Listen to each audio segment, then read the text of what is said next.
Today, the students from University of Dhaka have gathered in a powerful protest against the Palestine genocide, a term that has been reverberated worldwide as the Palestinian people continue to face systematic oppression. আসলে আপনারা জানেন যে বর্বরচিত হামলা মানে এই ধরনের হামলা আমরা গত শতাব্দীতে আসলে দেখিনি। As the global community watches, silence from the many powerful nations, particularly in the Muslim countries, has been deafening. While protests in cities worldwide demand justice for Palestine, the lack of a unified and forceful response from Muslim majority countries raises critical questions about international solidarity and the role of political alliances in shaping the course of history.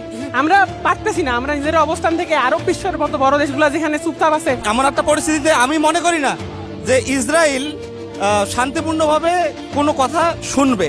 আমার হিসেবে সকল বিশ্বের অন্তত মুসলমান সকল রাষ্ট্রসমূহকে ঐক্যবদ্ধ হয়ে ইসরায়েলের বিপক্ষে যুদ্ধের ঘোষণা দেওয়া, এর বাইরে কোনো অপশন আমাদের কাছে নাই, আমাদের মুসলমানদের কাছে এর বাইরে কোনো অপশন নেই। In recent times, situations in Gaza have escalated dramatically. Thousands of children, women, and elderly people have been killed, wounded, and displaced from their own homeland with excessive bombardment and air strikes.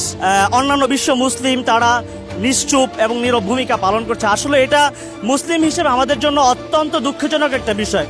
এটা তো ভাই ধর্মীয় কোনো issue না, প্রথমত কথা হচ্ছে এটা একটা মানবতার বিষয়। International calls for a ceasefire have intensified, but broker to peace have been unsuccessful and denied, betrayed by the Zionists.